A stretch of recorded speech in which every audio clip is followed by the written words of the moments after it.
والليل में है जुल्फ मोहम्मद का तरन्नुम والليل में है जुल्फ मोहम्मद का तरन्नुम والشمس में रुखसारोए अहमद का तरन्नुम والشمس में रुखसारोए अहमद का तरन्नुम والفجر में है सुबह रिसालत की बशारत والفجر में है सुबह रिसालत की बशारत والعصر में है दूर नबूवत की बशारत والعصر में है दूर नबूवत की बशारत हर फूल में है रूए मदीना का तबस्सुम हर फूल में है रूए मदीना का तबस्सुम शाखों की लचक में क़द आका का तकल्लुम शाखों की लचक में क़द आका का तकल्लुम हर फूल में है यासीन से मौला ने को भी उसको पुकारा यासीन से मौला ने को भी उसको पुकारा हामीम को भी अर को भी तौसीन इशारा हामीम को भी अर को भी तौसीन इशारा আমার পাগল মন ওই মদিনার প্রেমে পড়েছে সবাই বলেন আমার পাগল মন ওই মদিনার প্রেমে পড়েছে ওই মদিনা এই মনকে পাগল করেছে আমার পাগল মন ওই মদিনার প্রেমে পড়েছে আমার পাগল মন ওই মদিনার প্রেমে পড়েছে জানি না ওই মদিনায় কি আছে মধু ঠিক না জানি না ওই মদিনায় কি আছে মধু মদিনা মদিনা আমায় করেছে জাদু ওই মদিনা সকলকে ওই মদিনা সমস্ত মানুষকে পাগল করেছে আমার পাগল মন ওই মদিনার প্রেমে পড়েছে আমার পাগল মন ওই মদিনার প্রেমে পড়েছে ওই মদিনা এই মনকে পাগল করেছে ওই মদিনা এই মনকে পাগল করেছে আমার পাগল মন ওই মদিনার প্রেমে পড়েছে খারাপ লাগে এ বাজার আমাদের নবী কামার আল্লাহ এমন একটা আলাদা শান দান করছে নবী আলাইহিস সালাতু ওয়াস সালামকে আমার আল্লাহ আলাদা একটা মুজিজা দান করছে নবীজি যেই দিন দুনিয়াতে 570 খ্রিস্টাব্দে জন্মগ্রহণ করেছেন আরে আমাদের নবীকে শুধুমাত্র মানুষই কিন্তু ভালোবাসে তা না পৃথিবীতে যত সৃষ্টি আছে সমস্ত সৃষ্টিগুলা নবী মুহাম্মদুর রাসূলুল্লাহ সাল্লাল্লাহু আলাইহি ওয়াসাল্লামের প্রেম রশিতে বন্দী সুবহানাল্লাহ নবীজির মা হযরত আমেনা যখন নবীজিকে গর্ভে নিয়ে কূপের পাড়ে পানি আনার জন্য দাঁড়ায় যাইতো বর্ণনায় এসেছে নবী আলাইহিস সালাতু ওয়াস সালামের আম্মা যখন কূপের পাড়ে দাঁড়ায় যাইতো কূপের পানিগুলা সেই কূপের নিচ থেকে নবীজির মুজিজার কারণে নবীজির সম্মানের কারণে নবীজির আম্মার পানি নিচ থেকে উঠাইতে কষ্ট হবে বিদায়ী ওই পানিগুলা আমার নবীর প্রেমে কূপের নিচ থেকে উপরে চলে আসতো সুবহানাল্লাহ শুধু তাই নয় মদিনাবাসী ওই সময় যেই মহিলারা পানি আনার জন্য আসতো ওই সময় নবীজির মা হযরত আমেনাকে তারা টাইনা ধরতো এ আমেনা তুমি যাও না তুমি চলে গেলে পানিটা নিচে চলে যায় তখন আমাদের পানি উঠাইতে বড় কষ্ট হয় হযরত আমেনা বলে আমি যতক্ষণ সময় ওখানে দাঁড়ায় থাকতাম আমার সন্তানের মুজিজায় ওই পানিটা কূপের পানি আর কূপের নিচে যাইতো না উপর পর্যন্তই থাকতো সুবহানাল্লাহ এ যুবক ভাই মুসলমান বাবাজি এই জন্য আমার নবীকে শুধুমাত্র মানুষ ভালোবাসে তা না পৃথিবীতে যত সৃষ্টি আছে গাছপালা তরুলতা বৃক্ষ আগুন পানি আসমানের চন্দ্র আসমানের সূর্য জাবাদাত নাবাতাত হাইওয়ানাত পাথর পাহাড় পশু পাখি পর্যন্ত নবী মুহাম্মদুর রাসূলুল্লাহ সাল্লাল্লাহু আলাইহি ওয়াসাল্লামের প্রেমে পাগল পারা। সুবহানাল্লাহ। আমরা এমন নবীর উম্মত হইছি যেই নবীকে পাহাড়, পাথর, হাইওয়ান, জানোয়ার, এই হিংস্র যা আছে সবাই ভালোবাসে, সবাই চিনত। অথচ আমরা উম্মত হওয়ার পরে আমরা মডার্ন হয়ে গেছি, সেই নবীর সুন্নত মানতে ভালো লাগে না। 1450 বছর আগেকার যেই সুন্নত সেটা এখন আমাদের মানতে ভালো লাগে না, পুরান হয়ে গেছে। সেটা কি পুরান হয়? নবীজির আদর্শ, মদিনাওয়ালার আদর্শ পুরান হতে পারে? যেই মানুষটা সুন্নতের রঙে রঙিন হবে ওই মানুষটাই একমাত্র কামিয়াব। কথা বলেন ঠিক কিনা? যে কথা বলতেছিলাম, আমাদের নবীকে পাথর পাহাড়ও ভালোবাসতো। নবী আলাইহিস সালাতু ওয়াস সালাম বিশ্রাম নেওয়ার জন্য একদিন পাহাড়ের পাদদেশে গিয়া বিশ্রাম নেওয়ার জন্য বসে গেছে। আরে কাফের মুশরিক বেঈমানগুলা আমার নবীর দুশমন ছিল। ওই বেঈমানগুলা পাহাড়ের উপর থেকে বড় আকারের একটা পাথরকে উপর থেকে নবীজির মাথা মুবারক বই করে পাথরটাকে ছেড়ে দিয়েছে। বাজান লক্ষ্য করে দেখেন, পাথরটা কাফের মুশরিকগুলা আমার নবীকে মেরে ফেলার জন্য যখন ছেড়ে দেয়, আমার নবীকে এমন শান আল্লাহ দান করছে, পাথরের ভিতরেও নবীর ভালোবাসা। পাথরটা নবীজির মাথার কাছাকাছি আসার পরে সাদ হয়ে দাঁড়ায় গেছে। আমার নবীকে পাথরও ভালোবাসতো। সুবহানাল্লাহ। এজন্য বাজার, ওই নবীকে শুধু মানুষ ভালোবাসে না, যেই নবীকে পাথর, পাহাড়, হাইওয়ান, জানোয়ার পর্যন্ত চিনে। অথচ আমি আপনি উম্মত হওয়ার পরে ওই নবীর পরিচয় আমার আপনার কাছে নাই। কেমন নবীর উম্মত হইলাম এটাও আমি আপনি জানি না। শুধু তাই নয়, আমার নবীর এমন শান, এমন ইজ্জত, দিনের পর দিন, মাসের পর মাস, বছরের পর বছর আলোচনা করলে ওই আলোচনা কোনো দিন শেষ করা যাবে না। আমার নবীকে গাছের ছায়াও ভালোবাসতো। নবীজির চাচা আবু তালিব যখন ব্যবসায়িক কাফেলা নিয়ে রাস্তায় রওনা হয়ে গেছে, আমার নবীকে সে বড় ভালোবাসতো। আমার নবীকে সাথে নিয়ে রওনা হয়ে গেছে। এবার রাস্তার মাঝখানে কাফেলা যখন বিরতি দিয়ে দিছে, নবীজি ছায়ার নিচে একটা বড় গাছ, সেই গাছটার ছায়ার নিচে এলাকার মানুষ যারা সফরে ছিল তারা সবাই মিলে ওই ছায়াটার নিচে বসে গেছে। আমার নবী বড় আদবওয়ালা জিন্দেগি ছিল, মুরব্বীদেরকে ছায়ার ভিতরে বসতে দিয়া আমার নবী শুধু রৌদ্রে চলে যায়, শুধু রৌদ্রে চলে যায়। পাশ থেকে একজন পাদ্রী বসা ছিল, ওই পাদ্রীটাও জিরাইতেছিল। ওই পাদ্রীটা তাকায় দেখে ওই যে ছোট্ট একটা বালক, ওই পাদ্রী কিন্তু চিনে নাই বালকটাকে। নবীজি যতই রৌদ্রের ভিতরে যায়, ওই যে গাছটার ছায়ার নিচে যখন মুরব্বীরা বসেছিল, ওই গাছটা নিজের ডালগুলা এইভাবে লম্বা করে করে আমার নবীর মাথার উপরে ছায়া দেওয়া শুরু করছে। ওই পাদ্রী ওখান থেকে দৌড়ায় চলে আসছে, হাইরে এটা কোন বালক? আমি তো তাওরাতে শুনেছিলাম এখান দিয়ে বিশ্ব জামানার নবী, আখেরি জামানার নবী এই রাস্তায় আগমন করবে। ওই পাদ্রী যখন চলে আসে, ডাক দিয়া বলে, এ কাফেলার লোকেরা শোনো রে, তোমাদের ভিতরে তোমাদের সর্দারকে? কাফেলার লোকেরা ডাক দিয়া বলে, আমাদের সর্দার হলো কুরাইশি সর্দার আবু তালেব। এবার পাদ্রী দৌড়ায় চলে গেছে।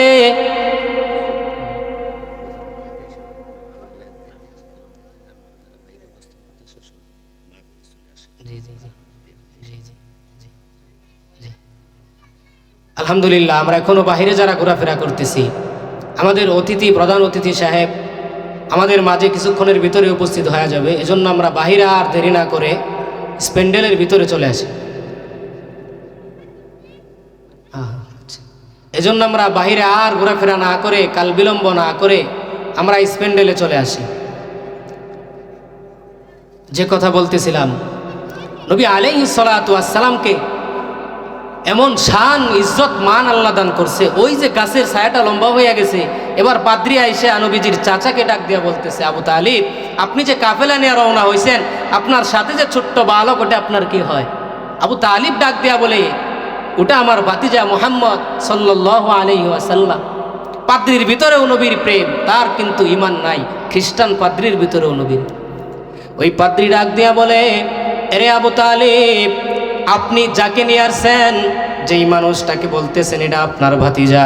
আবু তালিব রে শুনে নেন, এই যে আপনার ভাতিজা মুহাম্মদ সাল্লাল্লাহু আলাইহি ওয়াসাল্লামকে নিয়ে আসছেন, এইটা শুধু আপনার ভাতিজা মুহাম্মদ না, এটা হলো নবী রাহমাতুল লিল আলামিন আপনার বাতিজা সারা দুনিয়ার জন্য রহমত।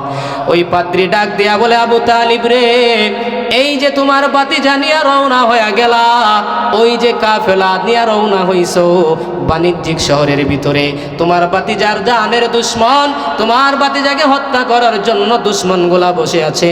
অতএব আমি একটা সাবধান করে দেই, তোমার বাতিজাকে নিয়া এখানেই ব্যবসা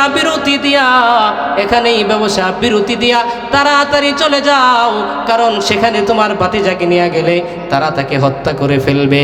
এই কথাটা শুনে আবু তালিব আর ব্যবসায়িক সফর নিয়ে ওই বাণিজ্যিক নিয়ে আর যায় না। এরে মুসলমান যুবক ভাই, একটা পাদ্রী খ্রিস্টান মানুষ, এর ভিতরে ঈমান নাই, কিন্তু আমার নবীর মহব্বত তার ভিতরে বিদ্যমান ছিল। আজ আমি আপনি মুসলমানের সন্তান হওয়ার পরেও আমার যুবক ভাইগুলাকে নবীর সুন্নতে পাবন্দি দেখা যায় না। আজ আমি আপনি বয়স 30-40 পার হয়ে গেল, এরপরেও নবীর সুন্নতটা মুখে উঠাইতে পারি না। আরে বাজান, নবীজি বলেন, যেই মানুষটা যত সুন্নত পালন করবে, সুন্নতের পাবন্দি হবে, ওই মানুষটা আমি নবীর তত কাছাকাছি হবে।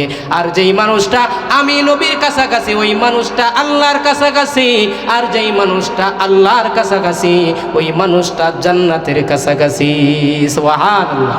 এজন্য আল্লাহ রাব্বুল আলামিন কালামে বলেন, কুল ইন কুনতুম তুহিব্বুনাল্লাহ ফাত্তাবিউনি ইউহিব্বুকুমুল্লাহ ويغفر لكم ذنوبكم والله غفور رحيم। আমার আল্লাহ ডাক দিয়া বলে, ও হাবিব আমার, আপনি আপনার উম্মতদেরকে জানায়া দেন, যারা আমি রব্বুল আলামিনের ভালোবাসা পাইতে চায়, তারা যেন আপনি নবীর অনুসরণ করে, ইত্তেবায়ে রাসূল আপনার অনুসরণ করে। তারা যদি আপনি নবীকে ভালোবাসতে পারে, আমি রব্বুল আলামিনও তাদেরকে ভালোবাসা দিব। সুবহানাল্লাহ। এজন্য নবীকে অবশ্যই ভালোবাসতে হবে, কারণ যেই মানুষটা নবীর সুন্নতকে বেশি ভালোবাসবে, ওই মানুষটা নবীর তত কাছাকাছি চলে যাবে। আল্লাহর নবী বলেন, মান আহাব্বা সুন্নতি ফাকাদ আহাব্বানি ওয়া মান আহাব্বানি কানা মাই ফিল জান্নাহ। আল্লাহর নবী বলেন, এ আমার উম্মতেরা, যারা আমি নবীর সুন্নতকে ভালোবাসবে, ইত্তেবায়ে রাসূল, যারা আমি রাসূলের সুন্নতকে অনুসরণ করে করে চলবে, তারা আমি নবীর কাছে, যারা আমি নবীর সুন্নত মানবে, আমি নবীর কাছে প্রিয় হয়ে যাবে, তারা যেন আমি নবীকেই ভালোবাসলো। আর যেই মানুষগুলা আমি নবীকে ভালোবাসবে, আল্লাহর নবী বলেন, ওয়ামান আহাব্বানি কানা মাই ফিল জান্নাহ, ওই মানুষগুলা আমি নবীর সঙ্গে জান্নাতের ভিতরে থাকবে। সুবহানাল্লাহ।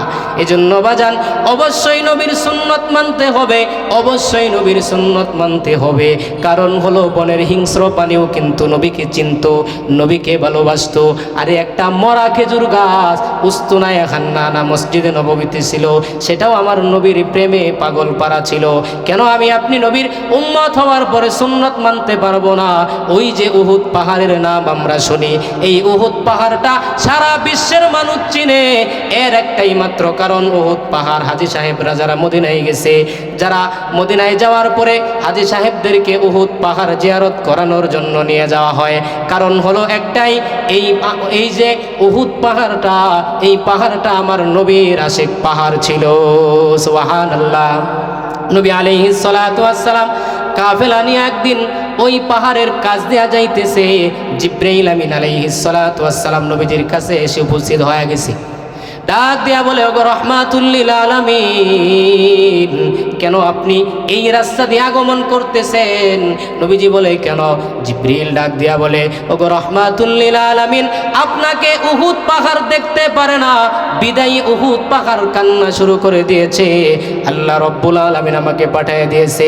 জিবরিল ডাক দিয়া বলে, রাহমাতুল লিল আলামিন, এই রাস্তাটা পরিবর্তন করে আপনি উহুদ পাহাড়ের সামনে দিয়ে যেই রাস্তা, সেই রাস্তায় আগমন করবেন। এবার নবী আলাইহিস সালাতু ওয়াস সালাম কাফেলা নিয়ে উহুদ পাহাড়ের সামনের রাস্তা ধরে ধরে আগাইতেছে। এবার পাহাড়ের পাদদেশে এসে দাঁড়ায়া নবীজি ডাক দিয়া বলে, এ আমার সাহাবায়ে কেরাম শুনো, হাযা উহুদ, এই পাহাড়টার নাম হচ্ছে হচ্ছে উহুদ পাহাড়। এই উহুদ পাহাড় আমি নবীকে ভালোবাসে, ইউহিব্বুনি ওয়া উহিব্বুহু। এই পাহাড়টা আমি নবীকে ভালোবাসে, আর আমি নবী উহুদ পাহাড়কে ভালোবাসি। সুবহানাল্লাহ। এজন্য মসজিদে নববীতে ফজরের নামাজ আদায়ের পরে এবার হাজী সাহেবদেরকে ডাকা হয়, কে কে আসবেন আসেন, গাড়িতে নিয়ে যাব আপনাদেরকে আশেক পাহাড় উহুদ পাহাড়টা জিয়ারত করায় দিব। সুবহানাল্লাহ। শুধু কি পাহাড়ের ভিতরেই প্রেম? আরে মরা কাঠের ভিতরেও নবীর প্রেম, একটা পশুর ভিতরেও নবীর প্রেম, পশু পাখির ভিতরেও নবীর পরিচয় ছিল।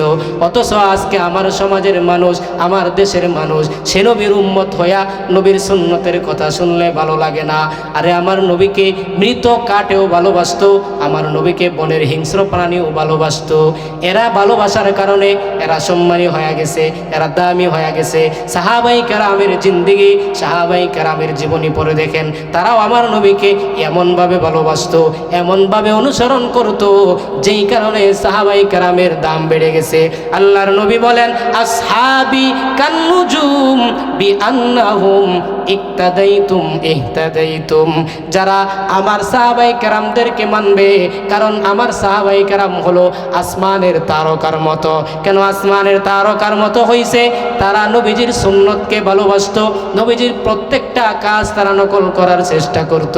এই জন্য সাহাবাই কেরাম আসমানের তারার মতো দামি হয়ে গেছে। সুবহানাল্লাহ। এই জন্য বাজার নবীকে ওই পরিমাণ ভালোবাসতে হবে। কেমন ভালোবাসা? নবী আলাইহিস সালাতু ওয়াস সালামের একজন সাহাবী ছিল হযরত আব্দুল্লাহ ইবনে উমর। কাফেলা নিয়ে রাস্তায় রওনা হয়ে গেছে, এবার রাস্তার মাঝখানে বসে গেছে। বসে যাওয়ার কিছু সময় পরে উঠে আসছে। এবার কাফেলার লোকজন মনে করতেছে ইস্তেনজার জন্য বসে গিয়েছিল। এবার কাফেলার লোকেরা ডাক দিয়া বলে, আব্দুল্লাহ ইবনে উমর, আমরা মনে করলাম ইস্তেনজার জন্য বসে গেলেন, কিন্তু না, আবার কেন উঠে আসলেন? আল্লাহর নবী এবার ওই আব্দুল্লাহ ইবনে উমর ডাক দিয়া বলে, ও সাহাবাই কারাম শোনো, আমি একদিন নবী আলাইহিস সালাতু ওয়াস সালামের সাথে এই রাস্তাটা দিয়ে রওনা হয়েছিলাম। ওই দিন নবীজি এই জায়গাটার ভিতরে ইস্তেনজা করার জন্য বসে গিয়েছিলেন। আজকেও আমি আব্দুল্লাহ এই জায়গায় বসে গেলাম, যেন নবীর সফরের সঙ্গে আমার সফরটা মিলে যায়। কেন কেন কেন? নবীর একটা সুন্নতের রং যদি আমি আব্দুল্লাহর ভিতরে বেশি থাকে রে, হাসরের কঠিন ময়দানে আমি তত নবীজির কাছাকাছি থাকতে পারবো। সুবহানাল্লাহ। এই বাজার শুধু সাহাবাই কেরামরা এমনভাবে ভালোবাসতো, ওই রকম ভালোবাসা আমাদেরকে দেখাইতে হবে। শুধু তাই নয়, ছোট্ট ছোট্ট বালকগুলা, মদিনার ছোট্ট ছোট্ট বাচ্চা, শিশু বাচ্চারাও আমার নবীকে তাদের জীবনের চাইতেও বেশি ভালোবাসতো। নবীজির একজন সাহাবী ছিল হযরত তলহা তার নাম, তার বাবার নাম হচ্ছে বরা। হযরত বরা যখন নবী আলাইহিস সালাতু ওয়াস সালামের দরবারে আসতো, তার ছোট্ট সন্তান 6 বছরের, আবার আরেক বর্ণনায় এসেছে 8 বছর বয়স, এই ছোট্ট বাচ্চাটাকে তার সাথে সাথে নিয়ে আসতো নবীজিকে চেনানোর জন্য। এবার বরা যখন মজলিসের ভিতরে বসে যাইত, আল্লাহর নবী আলোচনা শুরু করে দিত, হযরত বরা তার সন্তানটাকে সামনে বসাইতো। কেন? নবীজিকে ওইভাবে চেনানোর জন্য। এবার হযরত বরা তার সন্তানকে এমনভাবে নবীজির দরবারে আসা যাওয়া করাইতেছে, এইভাবে আসা যাওয়া করাইতে করাইতে এবার হযরত তালহা আমার নবীর প্রেমিক হয়ে গেছে। আল্লাহর নবীর কাছে হযরত তালহা একদিন ডাক দিয়া বলে, ইয়া রাসূলুল্লাহ, আমি আপনাকে অসম্ভব পর্যায়ের ভালোবাসি, এই জন্য আপনি আমাকে একটা কাজের অনুমতি দেন, আদেশ করেন, আমি আপনার আদেশটা পালন করব। আর আসমান থেকে আল্লাহ রব্বুল আলামিন তাকায়া দেখবে আমি কতটা পরিমাণ আপনাকে ভালোবাসি। আল্লাহর নবী ডাক দিয়া বলে, তলহা রে, তুই কি আমাকে সব থেকে বেশি ভালোবাসিস? হযরত তলহা বলে, নবী গো, পৃথিবীর সমস্ত কিছুর থেকে আমি আপনাকে বেশি ভালোবাসি। এবার আল্লাহর নবী বিশ্বনবী রহমাতুল লিল আলামিন হযরত তলহার কথা করলেন। আল্লাহর নবী ডাক দিয়া বলে, এ তলহা, তোমার বাবা ওই যে দরওয়াজার সামনে দাঁড়ায় আছে, তাহলে যাও তুমি তোমার বাবার গর্দানটা কেটে আমি নবীর কাছে নিয়ে আসো। সুবহানাল্লাহ। হযরত তলহা তার কোমরের ভিতরে এই খঞ্জরটা ছিল, টান দিয়ে বের কইরা বাবার গর্দান আনার জন্য একটা দৌড় যখন দিছে, আল্লাহর নবী পিছন থেকে ডাক দেয়, তলহা দাঁড়া দাঁড়া দাঁড়া, তুই আমি নবীর পরীক্ষায় পাশ করেছি। সুবহানাল্লাহ। হযরত তলহা যখন তার বাবার কাছে যাইতেছে, নবীজি ডাক দিয়া বলে, তলহা রে, আমি নবীর পরীক্ষায় তুই পাস করেছিস, কারণ আমি নবী দুনিয়ার জমিনে আগমন করেছি বাবার কাছে, সন্তানের কাছে বাবার সম্মান বাড়ানোর জন্য, অসম্মানী করার জন্য আমি দুনিয়ার জমিনে আগমন করি নাই। অতএব তলহা, তুমি আমার পরীক্ষায় পাশ করে ফেলেছ। এবার কিছুদিন নবীজি হযরত তলহাকে নামাজে দেখে না, মসজিদে নববীর আশপাশেও হযরত তলহাকে দেখে না। এবার নবীজি তার বাবা বরাকে ডাক দিয়া বলতেছে, বরা, তোমার সন্তান কি কারণে মসজিদে আসে না? হযরত বরা চোখের পানি ছেড়ে দিয়ে ডাক দিয়া বলে, নবী গো, আমার সন্তানটা কিছুদিন যাবৎ বড় অসুস্থতায় ভুগতেছে। এবার আল্লাহর নবী ডাক দিয়া বলে, বরা, তুমি কেন আমাকে আগে খবর দেও নাই?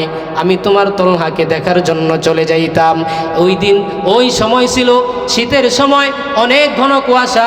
এবার নবী আলাইহিস সালাতু ওয়াস সালাম ওই ঘন কুয়াশার ভিতরেই, কনকনে শীতের ভিতরে 3-4 মাইল পর্যন্ত, হযরত তলহার বাড়ি এতটুকু দূর, 4 মাইল রাস্তা নবী আলাইহিস সালাতু ওয়াস সালাম হেঁটে হেঁটে হেঁটে হেঁটে রাত্রিবেলায় চলে গেছে তলহার বাসায়। এবার হযরত বরাকে ডাক দিয়া বলে, এ বরা, মানুষের শরীরে কিছু কিছু রোগ আছে, দেখলে মনে হয় এই মানুষটা দুনিয়ায় বেঁচে থাকতে পারবে না। ওই মানুষটাকে দেখলে বোঝা যায় তার মৃত্যু অতি নিকটে। এবার নবী আলাইহিস সালাতু ওয়াস সালাম হযরত বরাকে ডাক দিয়া বলে, বরা, আমি তলহার দিকে তাকায় দেখলাম তলহা মনে হয় আর বেশি দিন দুনিয়ার জমিনে বাঁচতে পারবে না। শোনো রে, আমার তলহা যদি দুনিয়া থেকে বিদায় হয়ে যায়, আমি নবীকে খবর দিবা। কেন খবর দিবা? আমি নবী আমার তলহাকে দাফন করব, আমি নবী আমার তলহাকে গোসল দিব, আমি নবী আমার তলহাকে জানাজা দিব। এই কথা বলে নবীজি ফিরে আসে। কিছু সময় পরে হযরত তলহা ছোট্ট মানুষ, 6 বছর 8 বছরের বাচ্চা, কত আর বুদ্ধি হয়েছে। এই মানুষটা তার মাকে ডাক দিয়া বলতেছে, ও মা, আমার নবী আমার কাছে আসছিল, তোমাদের কানে কানে কি যেন বলে গেছে। এবার মা মনে মনে চিন্তা করে, আমার সন্তানটা দুনিয়া থেকে বিদায় হয়ে যাবে, অতএব 1 নাম্বার তার সাথে মিথ্যা কথা বলা যাবে না। এবার তার মা চিন্তা করে, নবী যেই কথাটা বলে গেছে সেই কথাটাই আমার সন্তানকে বলে দেই। তার মা চোখের পানি ছেড়ে দিয়া ডাক দিয়া বলে, রে তলহা, আমার নবী জানায় গেছে তুমি নাকি দুনিয়াতে আর বেশি দিন বেঁচে থাকতে পারবা না, দুনিয়া থেকে যদি বিদায় হয়ে যাও আমি নবীকে খবর দিও, এই কথা বলেছে। এবার হযরত তলহা ছোট্ট মানুষ ডাক দিয়া বলে, মা, আমিও তোমাদেরকে একটা ওসিয়ত করে যাই, সেটা হলো আমি তলহা যদি দিনের বেলায় মারা যাই আমার নবীকে খবর দিবা, সংবাদ দিবা। আর যদি আমি তলহা রাত্রিবেলায় মৃত্যুবরণ করি তাহলে আমার নবীকে খবর দিবা না। কারণ হলো আমি তলহার ফায়দার জন্য নবী যখন মদিনা থেকে আমি তলহার বাড়ি পর্যন্ত আসবে, এই জায়গাটুকুর ভিতরে কাফের মুশরিক বেঈমানের বাড়ি আছে, এরা আমার নবীকে আঘাত করবে। আমি আমার নবীকে আঘাত যদি কেউ করে এটা বরদাস্ত করতে পারবো না। অতএব আমি যদি রাত্রে মারা যাই আমাকে খবর দিও না। রাত্রি যত গভীর হয় হযরত তলহার অসুস্থতা ততই বাড়তে থাকে। এক পর্যায়ে হযরত তলহা দুনিয়া থেকে বিদায় হয়ে যায়। এবার তার কথা অনুযায়ী তার মা বাবা তাকে দাফন করে দেয়। নবী আলাইহিস সালাতু ওয়াস সালাম সংবাদ শোনার পরে তলহার বাড়ি পর্যন্ত চলে আসছে। হযরত বরাকে ডাক দিয়া বলে, বরা রে, আমি না তোমাকে বলেছিলাম তোমার সন্তান মারা গেলে, আমার তলহা মারা গেলে আমাকে সংবাদ দিবা, কেন দিলা না? কেন দিলা না আমাকে একটু বলো। আল্লাহর নবীর সামনে হযরত বরা বলে, ওগো নবীজি, আমার সন্তান তো আপনি নবীকে তার জানের চাইতেও বেশি ভালোবাসতো। ওগো রাহমাতুল লিল আলামিন, আপনি আমার বাড়ি থেকে আসার পরে আমার সন্তান আমাদেরকে ওয়াদা করিয়েছিল রাত্রিবেলায় মারা গেলে আমি যেন আপনাকে খবর না দেই, দিনের বেলায় মারা গেলে যেন আমি আপনাকে খবর দেই। ওগো নবীজি, আমার তলহার কথাটা আমি রাখতে গিয়ে আপনাকে সংবাদ দেই নাই। নবী আলাইহিস সালাতু ওয়াস সালামকে তলহা যেই পরিমাণের ভালোবাসতো আমার নবীও তলহাকে ওই পরিমাণ ভালোবাসতো। হযরত তলহার বাড়ি ছিল 3.5-4 মাইল দূরে। মদিনা থেকে আমার নবী প্রায় তলহার কবর জিয়ারতের জন্য যাইতো। ও মুসলমান যুবক ভাই, বৃদ্ধ বাবাজি, যুবক ভাই একটু চিন্তা করে দেখো, 6 বছরের 8 বছরের একটা বালক, এই বালকটার ভিতরেও নবীর এত প্রেম। তুমি আমি সুন্নত মানতে পারি না, তুমি আমি নবীর সুন্নত মানতে কষ্ট লাগে, তুমি আমি কিন্তু আশিকে রাসূলও হতে পারি না। এই কথা বলেন ঠিক কিনা? কারণ আমাদের সমাজে অনেক আশিকে রাসূল দেখা যায়, এরা হচ্ছে নামধারী আশিকে রাসূল। আশিকে রাসূল দাবি করে নবীর মহব্বত আছে বলে, কিন্তু নবীর সুন্নত তাদের ভিতরে বাস্তবায়ন নাই, ইত্তেবায়ে রাসূল নাই, এরপরেও আশিকে রাসূল দাবি করে। আরে আশিকে রাসূল দাবি করাটা সহজ, কিন্তু নিজেকে আশিকে রাসূল বানানো বড় কঠিন। কথা বলেন ঠিক কিনা? মোহাব্বত এক আজব শাই হ্যায়, বয়া করনা নামুমকিন হ্যায়, না মুরতা হো না জিতা হো, আজব হালত হামারা হায়। এজন্য নবীকে এমনভাবে মহব্বত করো, এমনভাবে মহব্বত করো যেন তোমাকে লোকেরা দেখলেই পাগল বলে, যেন তোমাকে দেখলেই লোকেরা গালি দেয়। এমনভাবে নবীকে মহব্বত করবা, এমনভাবে ভালোবাসবা। এই জন্য যুবক ভাই, নবীর সুন্নতে পাবন্দি হও। কারণ আল্লাহর নবী বলেন, আলমার মা মান আহাব্বা, যেই ব্যক্তি দুনিয়াতে যার সঙ্গে অনুসরণ করবে, যার সাথে মিশে মিশে চলবে, যার কথা কাজগুলা মেনে মেনে চলবে, ওই মানুষটা হাসরের ময়দানে তার সঙ্গী হবে। এবার যুবক ভাই, আমার দেশের যুবকগুলা খেলোয়াড়ের প্রেমিক হয়ে গেছে। কথা কোন ঠিক কিনা? নেইমার, মেসি, কাকা, কি কি নাম, এরা যেইভাবে চুল কাটে, আমার সমাজে আমার দেশের যুবকেরা এইভাবে চুল কাটে, তাদের মাথার দিকে তাকাইলে মনে হয় ঘুঘুয়ে বাসা করছে। কথা কোন ঠিক কিনা? এ যুবক, এইটা দিয়ে তুই দুনিয়ায় ধ্বংস, আখিরাতেও ধ্বংস। আমার নবীর সুন্নতকে মানো, হীরার মতো দামি হয়ে যাইবা। আমার নবীর সুন্নতকে ফলো করে চলো। আর আসল আশিকে রাসূল হইল তারা, নবীর সুন্নত দিয়া জীবন গঠন করছে যারা। এজন্য বাজান, নবীকে এমনভাবে ভালোবাসতে হবে, সেকেন্ডে সেকেন্ডে নবী আলাইহিস সালাতু ওয়াস সালামের কথা অনুসরণ করতে হবে। সেকেন্ডে সেকেন্ডে আমাকে দেখাইতে হবে আমি নবীকে ভালোবাসি। নবীকে ভালোবাসি মানে নবীর সুন্নত দিয়া জীবনটাকে গঠন করতে হবে, ঠিক কিনা? সাহাবায়ে কেরাম আমাদেরকে প্রেমের নমুনা শিখিয়ে দিয়েছেন কিভাবে নবী আলাইহিস সালাতু ওয়াস সালামকে ভালোবাসতে হয়। যে কথা বলতেছিলাম, বনের হিংস্র প্রাণী পর্যন্ত নবীকে ভালোবাসত। কেমন নবী পাইলাম, যেই নবীকে বনের হিংস্র প্রাণীও চিনে। নবী আলাইহিস সালাতু ওয়াস সালাম রাস্তা দিয়ে রওনা হয়ে গেছে, পথিমধ্যে একটা হরিণের সঙ্গে দেখা হয়ে গেছে। এইবার ওই হরিণ ডাক দিয়ে বলতেছে, নবী গো, আপনি তো রহমাতুল লিল আলামিন, সারা দুনিয়ার জন্য রহমত, আপনি তো আমি হরিণীর জন্য রহমত। আমার গলার বাঁধনটা একটু খুলে দেন, আমি একটু জংলায় যাব, আমার বাচ্চাদেরকে দুগ্ধপান করাবো, আমি আবার পুনরায় ফিরে আসবো।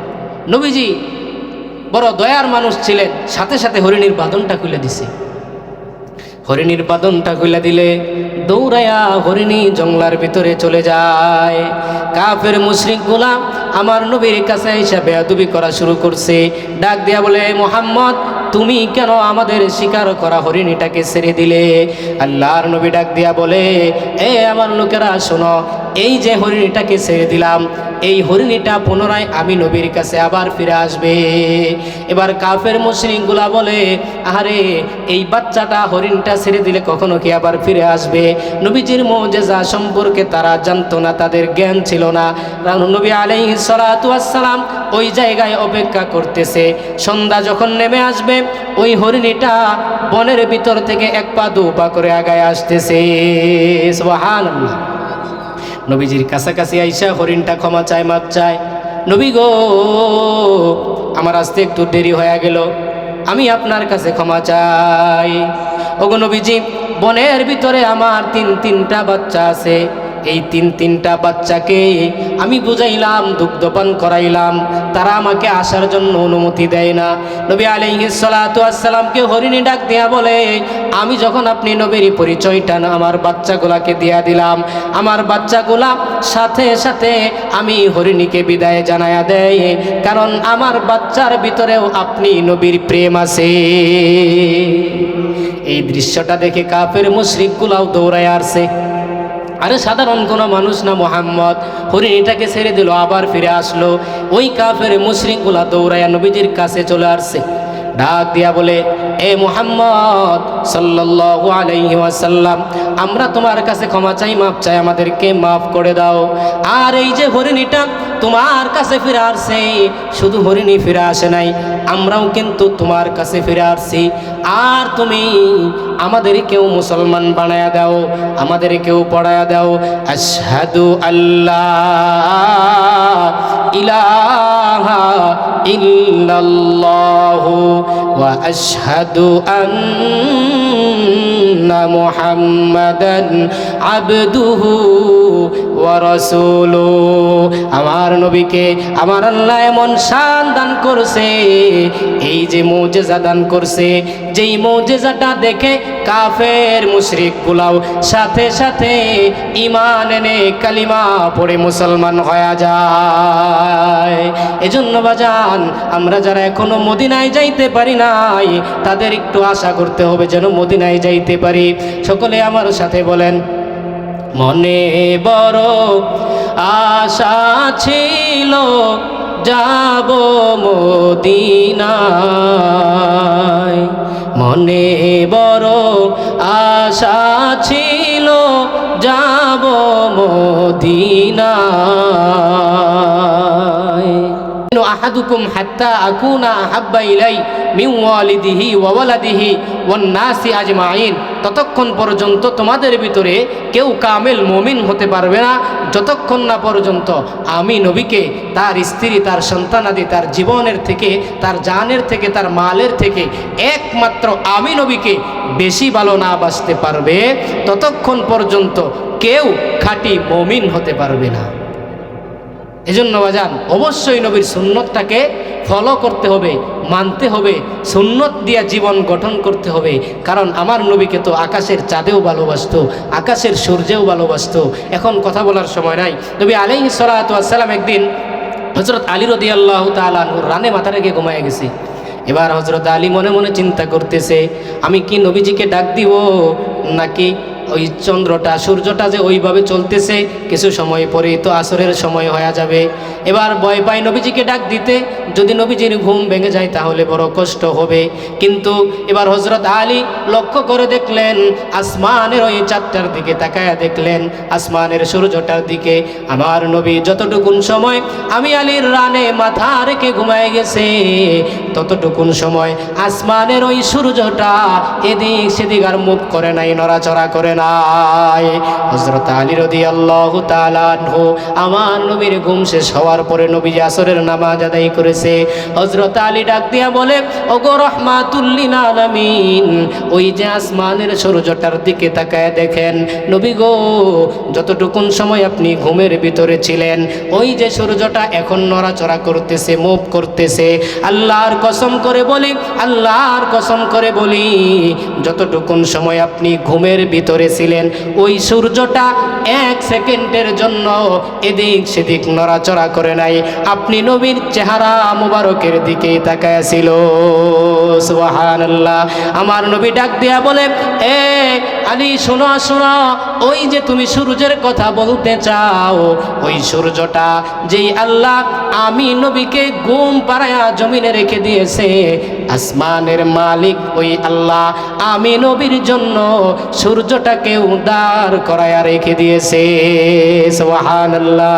ওয়াল্লাইলু মাহ জুলফে মুহাম্মদ কাতারান্নুম ওয়াশ-শামসু মিরখুসারে আহমদ কাতারান্নুম ওয়াশ-শামসু মিরখুসারে আহমদ কাতারান্নুম। এই দুনিয়ায় যে যাই কিছু করুক না কেন, নবীজির আশিক যদি হতে পারে, নবীজির খাঁটি আশিক যদি হতে পারে, ওই মানুষটা নবীজির কাছে প্রিয় হয়ে যাবে। কারণ নবী আলাইহিস সালাতু ওয়াস সালাম হাসরের ময়দানে ওই কঠিন দিনে কোনো নবীর সুপারিশ করার কোনো ক্ষমতা থাকবে না, অধিকার থাকবে না। আমার নবী একমাত্র সুপারিশ করবে। এ বাব্বাইরা, যদি ওই নবীর সুপারিশ আমি আপনি চাই, ওই নবীর ইত্তেবা অনুসরণ করা বিকল্প কোনো রাস্তা নাই। কারণ নবীকে যেই মানুষটা বেশি ভালোবাসবে নবীর কাছে ওই মানুষটা বেশি প্রিয় হয়ে যাবে। আমরা হযরত আবু বকরের নাম সকলেই শুনেছি। আরে হযরত আবু বকর আমার নবীকে এতটাই ভালোবাসতো, এতটাই মহব্বত করত, যার কারণেই পৃথিবীর জমিনে তার সম্মান বেড়ে গেছে। আজও পর্যন্ত হযরত আবু বকরের নামটা মানুষ বড় সম্মানের সহিত নেয়। কেন? কারণ হইল হযরত আবু বকর আমার নবীকে তার জীবনের থেকেও বেশি ভালোবাসতো। সুবহানাল্লাহ। নবীজির সঙ্গে হিজরতের রাত্রিতে হযরত আবু বকর নবীজির সফর সঙ্গী হয়েছে। এবার নবীজি হযরত আবু বকরের ঘরের দরওয়াজায় এসে ডাক দিয়েছে। হযরত আবু বকর সাথে সাথেই ডাকের জবাব দেয়। আল্লাহর নবী ডাক দিয়া বলে, এ আবু বকর, আপনি কি রাত্রে বেলায় ঘুমান না? হযরত আবু বকর ডাক দিয়া বলে, নবী গো, যেই দিন থেকে আপনি আমি আবু বকরকে বলে দিয়েছেন আমি আপনার সফর সঙ্গী হব, আল্লাহর কসম করে বলি ওই দিন থেকে আমি আবু বকর আর বিছানায় পিঠ লাগাই নাই। হযরত আবু বকর নবীজিকে নিয়ে রওনা হয়ে গেছে। এবার হযরত আবু বকর পাগলের মতো করে ডান দিকে যায় একবার, বাম দিকে যায় একবার সামনে হাঁটে, আবার পিছনে চলে আসে। এই দৃশ্যটা দেখে আল্লাহর নবী বিশ্ব নবী রাহমাতুল লিল আলামিন হযরত আবু বকরকে ডাক দিয়া বলে, এ আবু বকর, আপনি কেন এইভাবে ডানে যান বামে যান সামনে পিছনে এইভাবে করতেছেন? হযরত আবু বকর ডাক দিয়া বলে, ওগো আল্লাহর নবী, আমি যখন আপনার ডানে হাঁটি মনে হয় বাম দিক দিয়া কোনো কাফের না জানি আমার নবীকে তীরের আঘাত করে। আমি যখন আবার বাম দিকে চলে যাই মনে হয় কে যেন সামনে থেকে আমার নবীকে আঘাত করবে। আমি আবার যখন সামনে হাঁটি মনে হয় পিছন দিক দিয়া কে যেন আমার নবীকে আঘাত করে। এইভাবে করতেছি। কিছু সময় পরে নবীজি যখন গুহার ভিতরে ঢুকবেন, হযরত আবু বকর নবী আলাইহিস সালাতু ওয়াস সালামকে ওই পাহাড়গুলা গারে সুর, ওই পাহাড়গুলা বেয়ে এত উঁচা পর্যন্ত আমার নবীকে কাঁধে নিয়া হযরত আবু বকর উঠছে। এরপরেও হযরত আবু বকর ক্লান্ত হয় নাই। আবু বকর ডাক দিয়ে বলে, নবী গো, এই গর্তের ভিতরে আপনি নবীকে আগেই নামার জন্য অনুমতি দিব না। হযরত আবু বকর ওই গর্তটার ভিতরে নেমে গেছে। নিজের পাগড়ির কোনা ছিঁড়া অনেকগুলা সাপের গর্ত বন্ধ করে দিছে। একটা গর্ত বন্ধ করার মতো কাপড় আবু বকরের কাছে নাই। ওই গর্তটায় নিজের পায়ের গোড়ালি দিয়া চাপ দিয়া রাখছে। এবার আবু বকর ডাক দিয়া বলে, আল্লাহর নবী আসেন, আরামগা তৈরি হয়ে গেছে। আল্লাহর নবী ক্লান্ত শ্রান্ত হযরত আবু বকরের রানে মাথা লাগার সাথে সাথেই ঘুমায় গেছে। হযরত আবু বকরের পায়ের গোড়ালি দিয়া যেই গর্তটা বন্ধ করে রেখেছে ওই জায়গা দিয়ে একটা সাপ ওইটা হযরত আবু বকরকে কামড় দিয়ে দিছে। বিষের যন্ত্রণায় শরীরটা নীল আকারের হয়ে গেছে। এবার হযরত আবু বকরের মনের অজান্তে নিজের চক্ষু থেকে এক ফোঁটা পানি নবীজির চেহারা মোবারকের উপরে পড়ে গেছে। আল্লাহর নবী সাথে সাথে জাগনা পায়া হযরত আবু বকরকে ডাক দিয়া বলে, এ আবু বকর, আপনি কেন কাঁদেন? আপনার শরীরটা নীল বর্ণের হয়ে গেছে। হযরত আবু বকর ডাক দিয়া বলে, নবী গো, মনে হয় আমার পায়ে সাপে কামড় দিয়েছে। আল্লাহর নবী বলেন, আবু বকর পাটা সরান। সাথে সাথে পা সরানোর পরে একটা আজদাহা বিশাল আকারের সাপ বের হয়ে আসছে। সুবহানাল্লাহ। সাপটাকে নবীজি শাসন করে, এই জালেম, তুই কেন আমার আবু বকরকে কামড় মারলি? এবার ওই সাপটা জবান দিয়া উত্তর দেয়, জবানটা খুলে গেছে, নবী গো, আপনি আমাকে মাফ করবেন। 100 বছর আগে আমি এই রাস্তা দিয়ে রওনা হয়েছিলাম। ওই দিন আমি শুনতে পেরেছি আপনি এই গর্তটায় আগমন করবেন। ওই দিন থেকে আমি সাপ আর ঘুমাই না, খাই না, না খাই এখানে অবস্থান করি। আজ যখন আমি সুযোগ পাইলাম হযরত আবু বকর আমার সমস্ত গর্তগুলা বন্ধ করে দিছে। একটা গর্তের মুখ খোলা, সেই গর্তটাও পা দিয়া চাপা দিয়া রাখছে, এই জন্য কামড় দিছি। নবী গো, আপনাকে দেখার বিরহ বেদনা আমি সহ্য করতে পারি নাই, আর চেপে রাখতে পারি নাই, এই জন্য কামড় দিয়া দিছি। আমার নবীর এমন মুজিজা ছিল, জবান থেকে লালা মুবারক নিয়া হযরত আবু বকরের পায়ে যখন লাগায়া দেয় সাথে সাথে সমস্ত বীজগুলা পানি হয়ে যায়। সুবহানাল্লাহ। এজন্য বাজান, এমন নবীর উম্মত আমরা হইলাম, এমন নবীর উম্মত আমরা হইছি যেই নবীকে শুধু মানুষ ভালোবাসে তা না, সাপের ভিতরেও নবীর প্রেম ছিল, হিংস্র প্রাণীর ভিতরেও নবীর প্রেম ছিল। সবাই আমার নবীকে ভালোবাসতো, অথচ আমরা নবীর সুন্নত মানি না। যদি সুন্নত মেনে জীবন গঠন করি, আমি আপনি নবীর কাছে সম্মানী হয়ে যাইব, আমি আপনি নবীর কাছাকাছি চলে যাইব। এজন্য বাজান অনেকেই নিজের ঘর বাড়ি ছেড়ে দিয়েছে, নিজের স্ত্রী পর্যন্ত রেখে আমার নবীর কাছে চলে গেছে। আমার নবীর ভালোবাসায় তার স্ত্রীর কাছে সে থাকে নাই, নিজের জন্মভূমি ত্যাগ করে নবীজির কাছে চলে গেছে। নবীর প্রেমের কারণে, নবীর ভালোবাসার কারণে। আরে ছোট্ট ছোট্ট বালকদ্বয়ের ভিতরেও আমার নবীর প্রেম ছিল, যারা নবীকে ভালোবাসার কারণে সম্মানী হয়ে গেছে।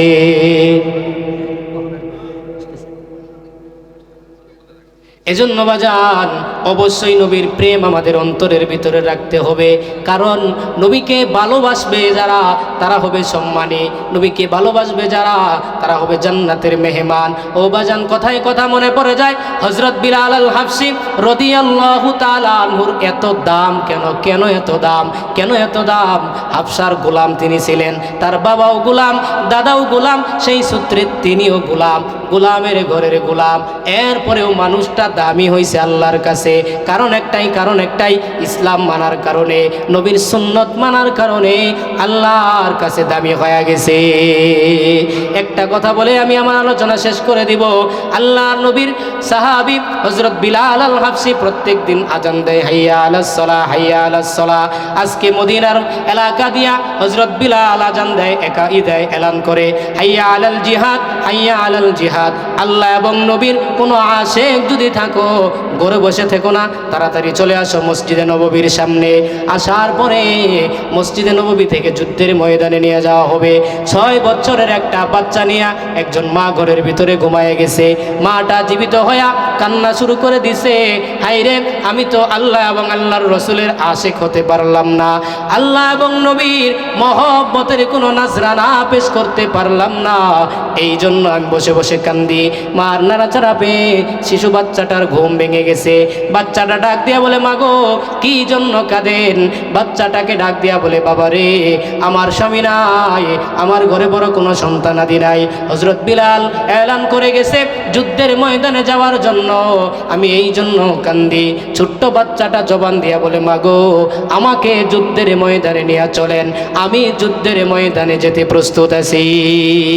বাচ্চাটাকে নিয়ে নবীজি মসজিদে নববীর সামনে চলে যায়। সাহাবীরা যখন যাচাই বাছাই শুরু করে দিয়েছে, এবার ওই মহিলাটার কাছে সাহাবায়ে কেরাম চলে আসছে। এবার সাহাবায়ে কেরাম ডাক দিয়া বলে, মাগো এই যে ছোট্ট বাচ্চা, এই বাচ্চাটাকে তো যুদ্ধের ময়দানে নেওয়া হবে না, মহিলা মানুষও যুদ্ধের ময়দানে নেওয়া হবে না। এবার সাহাবাদেরকে ডাক দিয়া ওই মহিলা বলে, আমি তো আমার ঘরে স্বামী নাই, সন্তানাদি বড় কোনো সন্তান নাই, একটা মাত্র সন্তান। এবার নবীজির কাছে সাহাবায়ে কেরাম চলে যায়। নবীজি এবার ওই মহিলার কাছে আসার পরে ডাক দিয়া বলে, মারে মহিলা মানুষ যুদ্ধের ময়দানে নেওয়া হবে না, তোমার ছোট্ট বাচ্চা এই 6 বছরের বাচ্চাটাকেও যুদ্ধের ময়দানে নেওয়া হবে না, তুমি নিয়ে যাও, ছোট্ট বাচ্চা আমার কোনো কাজে আসবে না। ওই মহিলা ইমানদার, এমন নবীকে ভালোবাসতো, ডাক দিয়া বলে, রহমাতুল লিল আলামিন, আমি আমার বাচ্চাটাকে নিয়ে আসছি, ফিরায় নিতে পারবো না, নিয়ে যান আপনার সঙ্গে যুদ্ধের ময়দানে। যুদ্ধ করার সময় ঢালের প্রয়োজন হয়, ডালের অভাব পড়তে পারে, ওই সময় আমার এই সন্তানটাকে কাফের মুশরিকের তীরের আঘাতের সামনে ধরে দিবে। কাফের মুশরিকগুলা যখন আপনাকে লক্ষ্য করে যখন তীর মারবে, ওই সময় আমার সন্তানটাকে তাদের সামনে ধরবেন। আমার সন্তানের কলিজায় ওই তীরের আঘাত লাগতে পারে, তথাপি আপনি নবীর গায়ে একটা তীরের আঘাত লাগতে দেওয়া হবে না। আল্লাহর নবী ডাক দিয়া বলে, মাগো নিয়ে যাও তোমার সন্তানকে, পরে কোনো যুদ্ধ যদি হয় কাজে লাগাইয়া দেব। এবার ওই মহিলাটা ব্যথিত হইয়া নবীর দরবার থেকে যায়। এবার ওই বাচ্চাটা ডাক দিয়া বলে, মা আমি এখান থেকে যাব না, আমি তোমাকে শহীদের মা, মুজাহিদের মা বানাবো, এরপরে এখান থেকে যাব। বাচ্চাটা বলে, আমি নবীজিকে প্রশ্ন করতে যাই। ওই বাচ্চাটা নবীজির কাছে চলে আসছে, ডাক দিয়া বলে, রহমাতুল লিল আলামিন, আমি আমার মাকে দেখেছি যখন চুলার ভিতরে আগুন জ্বালায়, ওই সময় ছোট ছোট লাকড়িগুলো আগে দেয়, এরপরে বড় লাকড়ি দেয়। ওগো রাহমাতুল লিল আলামিন, চুলার ভিতরে আগুন জ্বালানোর জন্য যদি ছোট ছোট লাকড়িগুলার প্রয়োজন আগে হয়, যুদ্ধের ময়দানে আমির হামজাকে পরে দিবেন, হযরত আলীকে পরে দিবেন, আমার মতো ছোট্ট বাচ্চাকে যুদ্ধের ময়দানে আগে আমাকে পাঠায়া দেন। আগে বাগে শহীদি বরণ করে, মৃত্যু বরণ করে যুদ্ধের ময়দানের আগুনটা আমি জ্বালায়া দেই। সুবহানাল্লাহ। পাইলে নিরালায় গো নবী, পাইলে নিরালায়, বলেন পাইলে নিরালায় গো নবী, পাইলে নিরালায়, পাইলে নিরালায় গো নবী, পাইলে নিরালায়। দুই কদমে চুমু খাবো, দুই কদমে চুমু খাবো, চরণ দুলি মাখবো গায়, পাইলে নিরালায় গো নবী, পাইলে নিরালায়, পাইলে নিরালায় গো নবী, পাইলে নিরালায়। এজন্য ওই নবীজির প্রতি বেশি বেশি দরুদ পড়তে হবে এবং অজু সহকারে প্রত্যেকটা মানুষ যদি ইশার নামাজ পড়ে অজু সহকারে ঘুমায় যায় আর এই দরুদের আমল করতে থাকে, এমনভাবে সে আমল করবে নবী আলাইহিস সালাতু ওয়াস সালাম তার সঙ্গে দেখা দিয়ে দিবে। সুবহানাল্লাহ। নবী আলাইহিস সালাতু ওয়াস সালাম হযরত উমরকে একদিন জিজ্ঞাসা করলেন, ওই উমর, তুমি কি আমাকে কিরকম ভালোবাসো? বলে, আমি আপনাকে ভালোবাসি, আমার জীবনের থেকে বেশি ভালোবাসতে পারি না। নবীজি ডাক দিয়া বলে, এ উমর, এখনো পর্যন্ত তুমি পাক্কা মুমিন হতে পারো নাই। হযরত উমর ডাক দিয়া বলে, এখন আমি আপনাকে আমার জানের থেকে বেশি ভালোবাসি। এবার নবী আলাইহিস সালাতু ওয়াস সালাম বলে, তাহলে তুমি এবার পাক্কা মুমিন হয়েছ। নবী আলাইহিস সালাতু ওয়াস সালাম হাদিস শরীফের ভিতরে বলেন, লা ইউমিনু আহাদুকুম হাত্তা আকুনা হাব্বা ইলাই মিন ওয়ালিদিহি ওয়া ওয়ালাদিহি ওয়ান নাসি আজমাইন। ততক্ষণ পর্যন্ত কেউ মুমিন হতে পারবে না যতক্ষণ না পর্যন্ত আমি নবীকে সর্বোচ্চ ভালোবাসা না দিতে পারবো। তাহলে এবার চিন্তা করে দেখেন, আমি আপনি সর্বোচ্চ ভালোবাসা নবীকে দিছি? বলেন, নবীকে যদি সর্বোচ্চ ভালোবাসা দিতাম, এই যে গালের দাড়ি, এই দাড়িটা লম্বা করতে পারতাম না? বলেন, নবীর সুন্নত রাখলে বিজ্ঞান আজও পর্যন্ত যেই যুগে যেই বিষয়ের প্রভাব বেশি ছিল সেই যুগে নবীদেরকে আল্লাহ সেই মুজিজা দিয়ে পাঠাইতেন। যেই যুগে এই যুগে বিজ্ঞানের বেশি উন্নতি, নবী আলাইহিস সালাতু ওয়াস সালামকে এমন মুজিজা আমার আল্লাহ দিয়েছিল, বিজ্ঞান দিন দিন যত উন্নত আমার নবীর মুজিজা তত প্রকাশিত। সুবহানাল্লাহ। এই দাড়ি রাখার কারণে মানুষের যৌন শক্তি বেড়ে যায়। শুধু তাই নয়, এই দাড়ি রাখার কারণে চেহারার একটা লাবণ্যতা, সৌন্দর্যতা তৈরি হয়। কথা বলেন ঠিক কিনা? আপনি দাড়িটা রাইখা দেখেন যে আপনার সৌন্দর্যটা বাড়ে কিনা, আপনার শরীরে কোনো উন্নত হয় কিনা। এজন্য নবীর সুন্নতকে মানতে হবে। নবীর সুন্নত মেনে যদি আমি জীবন গঠন করতে পারি, সুন্নতের রঙে যদি নিজেকে রাঙাইতে পারি, সাজাইতে পারি, তাহলে তো নবীর পাক্কা উম্মত আমি। কথা বলেন ঠিক কিনা? আর যদি নবীর সুন্নতই আমার ভিতরে না থাকে, ওই হাসরের কঠিন ময়দানে কিন্তু সুপারিশ পাওয়া যাবে না, যাবে না, যাবে না।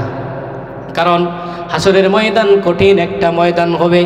আল্লাহ রাব্বুল আলামিন বলেন, ইয়াউমা ইয়াফিরুল মারউ মিন আখি ওয়া উম্মিহি ওয়া আবি ওয়া সাহিবাতিহি ওয়া বানি। মা যাবে সন্তানের কাছে, সন্তান বলবে আমার দুনিয়ায় কোনো মা ছিল না। স্বামী যাবে স্ত্রীর কাছে, একটা নেক দিয়া সাহায্য করো। ওই দিন স্ত্রী বলবে দুনিয়ায় আমার কোনো স্বামী ছিল না। ভাই যাবে ভাইয়ের কাছে, আমার একটা নেক দিয়া সাহায্য করো। ভাই বলবে দুনিয়ায় আমার কোনো ভাই ছিল না। আরে ওই কঠিন ময়দান, একজন মানুষ আরেকজনের কাছে যাবে একটা নেকের জন্য, একটা নেক দিয়া কেউ আপনাকে সাহায্য করবে না, একটা নেকি দিয়া কেউ আপনাকে সহযোগিতা করবে না। এবার আপনি চিন্তা করে দেখেন, ওই কঠিন ময়দানে সমস্ত নবীরা ইয়া নাফসি ইয়া নাফসি ইয়া নাফসি বলবে। আয় রে, আমি নিজেই কিভাবে বাঁচবো? ওই কঠিন ময়দানে আল্লাহর নবী বিশ্ব নবী রাহমাতুল লিল আলামিন সেজদায় লুটে পড়ে কান্না করতে থাকবে। আসমান থেকে আমার আল্লাহ আমার হাবিব আমার নবীকে ডাক দেয়া বলবে, ও আমার হাবিব, আমি আপনাকে দুনিয়ার জমিনে কুম কাদান কাদাই নাই, আজকে মাথা উঠান, আপনি যেইটা সুপারিশ করবেন আপনার সেই সুপারিশটাকে মঞ্জুর করা হবে। সুবহানাল্লাহ।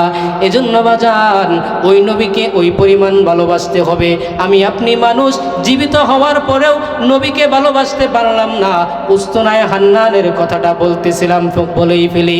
উস্তুনায়ে হান্নান খেজুর একটা গাছ ছিল, ওই গাছটা মরা গাছ ছিল, তার ভিতরে খেজুর ধরতো না। আমার নবী মসজিদে নববীতে ওই খেজুর গাছে হেলান দিয়া খুতবা দিতেন জুমার দিনে। ওই খুতবা যখন দিতেন, একজন মহিলা বললেন, নবী গো, আপনাকে ভালোবেসে আমি একটা মিম্বার বানাইতে চাই। ওই মিম্বারটা বানানোর জন্য নবীজি অনুমতি দিয়া দেয়। অনুমতি দেওয়ার পরে মিম্বারটা যেই দিন মসজিদে নববীতে উঠানো হয়, এইবার জুমার দিনে নবী আলাইহিস সালাতু ওয়াস সালাম মিম্বারে উঠে গেছে খুতবা দেওয়ার জন্য।